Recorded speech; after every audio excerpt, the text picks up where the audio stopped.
বৈজ্ঞানিক শস্য আলোচনা শিবির হল পান্ডুয়ায়। হুগলির পান্ডুয়া ব্লকের বেরুই সমবায় সমিতির উদ্যোগে সম্প্রতি কয়েকটি গ্রামের কৃষকদের নিয়ে একটি বৈজ্ঞানিক শস্য আলোচনা শিবিরের আয়োজন করা হয়। এই শিবিরে উপস্থিত ছিলেন বিশিষ্ট কৃষি বিশেষজ্ঞরা, যাদের মধ্যে ছিলেন ডাক্তার প্রকাশ দত্ত, ডাক্তার নিতাই মোদি, ডাক্তার বিশ্বজিৎ সরকার, কুণাল চক্রবর্তী এবং রামকৃষ্ণ লাইট। কৃষি নির্ভর পশ্চিমবঙ্গের হুগলি জেলা, যেখানে প্রচুর পরিমাণে আলু এবং বিভিন্ন সবজির চাষ হয়, সেই অঞ্চলের কৃষকদের উন্নত প্রশিক্ষণ এবং সমস্যার সমাধানের উদ্দেশ্যে এই শিবিরটি আয়োজিত হয়। কৃষিকাজের বিভিন্ন পর্যায়ে কৃষকরা প্রায়শই পোকামাকড়ের আক্রমণ, মাটির স্বাস্থ্যহানি, সারের সঠিক ব্যবহার এবং অন্যান্য সমস্যার সম্মুখীন হন। এই শিবিরে বিশেষজ্ঞরা এইসব বিষয়ে বিস্তারিত আলোচনা করেন। ফসলের মধ্যবর্তী পরিচর্যা থেকে শুরু করে আধুনিক কৃষি প্রযুক্তি ব্যবহারের উপর গুরুত্ব দেওয়া হয়। শিবিরে উপস্থিত কৃষকরা জানতে পারেন কিভাবে ফসলের ভালো ফলনের জন্য জৈবিক এবং রাসায়নিক সারের সঠিক সংমিশ্রণ ব্যবহার করা যায়। বিশেষ করে ন্যানো ডিএপি এবং ন্যানো ইউরিয়ার মতন স্মার্ট ফার্টিলাইজারের ব্যবহার নিয়ে বিস্তারিত আলোচনা হয়, যা কৃষকদের সারের খরচ কমিয়ে দেবে এবং মাটির স্বাস্থ্য বজায় রাখতে সাহায্য করবে। বেরুই সমবায় সমিতির ম্যানেজার সনৎ কুমার মালিক জানান, বর্তমানে প্রায় 2000 হেক্টর জমিতে ন্যানো মডেল ভিলেজ প্রকল্প চালু করা হয়েছে। এই প্রকল্পের লক্ষ্য কৃষকদের স্মার্ট প্রযুক্তি ও আধুনিক কৃষি পদ্ধতি ব্যবহারের প্রশিক্ষণ প্রদান করা। বিশেষ করে ড্রোনের মাধ্যমে জৈবিক ওষুধ ছেটানোর প্রশিক্ষণ কৃষকদের মধ্যে ব্যাপক সাড়া ফেলেছে।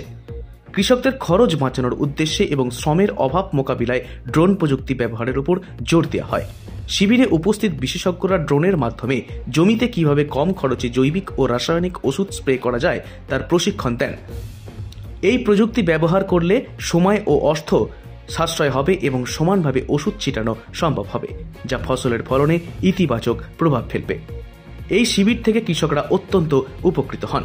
তারা জানতে পারেন আধুনিক কৃষি প্রযুক্তি এবং স্মার্ট পদ্ধতি ব্যবহার করে কিভাবে উৎপাদন বাড়ানো যায় এবং খরচ কমানো যায়। অনুষ্ঠানের শেষে কৃষকরা এই ধরনের উদ্যোগের প্রশংসা করেন এবং ভবিষ্যতে আরও এমন কর্মসূচির আয়োজন করবার জন্য আহ্বান জানান। এই ধরনের বৈজ্ঞানিক আলোচনা চক্র কৃষকদের কাছে অত্যন্ত উপকারী এবং কৃষিক্ষেত্রে প্রযুক্তিগত উন্নতির একটি গুরুত্বপূর্ণ পদক্ষেপ। আজকে এখানে বেরুই গ্রামে রয়েছি। অ্যাকচুয়ালি ইফকোর যে নতুন প্রযুক্তি ন্যানো ইউরিয়া, ন্যানো ডিএপি, এগুলো নিয়ে আমরা ভারতবর্ষে 200টা গ্রামে মডেল ভিলেজ হিসাবে নিয়েছি। তার মধ্যে একটা গ্রাম হয়েছে এই বেরুই গ্রাম।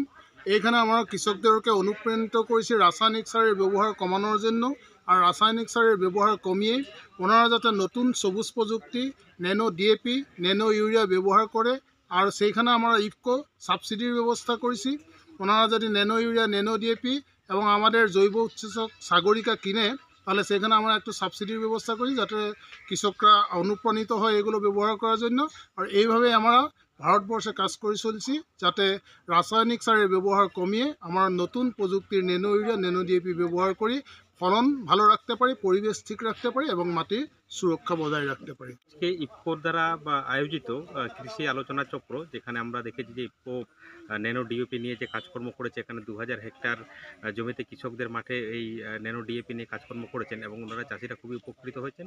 আজকে ওই রেজাল্ট দেখানোর জন্য একটা কৃষি আলোচনা চক্র হয়েছে, যেখানে কৃষকরা খুব খুশি হয়েছেন এবং ফসলের যে মধ্যবর্তী পর্যায়ে কীরকম ধরনের পরিচর্যা করা হবে সেইগুলো নিয়েই আমরা আজকে বিস্তারিত আলোচনা করেছি।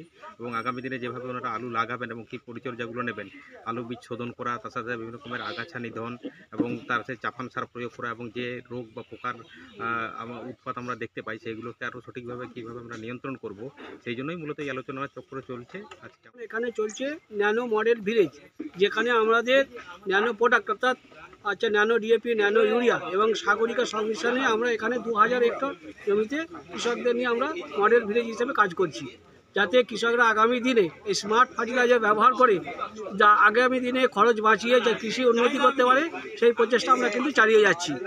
এবং সারা ভারতবর্ষে 42টা কৃষি মডেল ক্ষেত্রে বেরুই একটা মডেল আছে এবং হুগলি জেলার মধ্যে একটাই আছে আমাদের মডেল ভিলেজ হিসেবে আমাদের নাম। গ্রামটা কিন্তু বেরুই গ্রাম নিয়েতে আমাদের 2000 হেক্টর হচ্ছে, সেই জন্য আমরা পার্শ্ববর্তী যে সমস্ত গ্রাম আছে ইলছবা, মন্ডলাই, রুক্ষণী, ভোটগ্রাম এবং দেপাড়া, এই সমস্ত গ্রাম নিয়ে আমরা 2000 হেক্টর করে সমস্ত চাষিদের যুক্ত করে এই মডেল ভিলেজ আমরা সংযুক্ত করেছি। আজকে এখানে 150 জনের অধিক আমরা কৃষককে আমরা আমন্ত্রণ করতে পেরেছিলাম। যদিও আমাদের এই মডেল ভিলেজে 450-র উপরে আমাদের কৃষক মডেল ভিলেজ আছে। আগামী দিন আমরা সমস্ত কৃষককেই আরও পাট করে এবং প্রতিদিন প্রতি পাড়ায় পাড়ায় আমরা কিন্তু মডেল ভিলেজের এখন মিটিং করে চলেছি এবং সেগুলোকে অ্যাপ্লিকেশন করাচ্ছি। আচ্ছা, আমরা এই ন্যানো মডেল ভিলেজে যারা ওই ন্যানো প্রোডাক্ট অর্থাৎ ন্যানো ডিএপি, ন্যানো ইউরিয়া এবং সাগরিকা ক্রয় করেছে তাদের সাবসিডি দেওয়ার প্রতিশ্রুতি দিয়েছিলাম।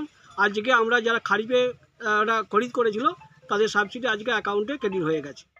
Bureau report, Hooghly Times. সকলকে ওনাকে একটুখানি উত্তরীয় এবং ফুল দিয়ে বরণ করে নেওয়ার জন্য আমি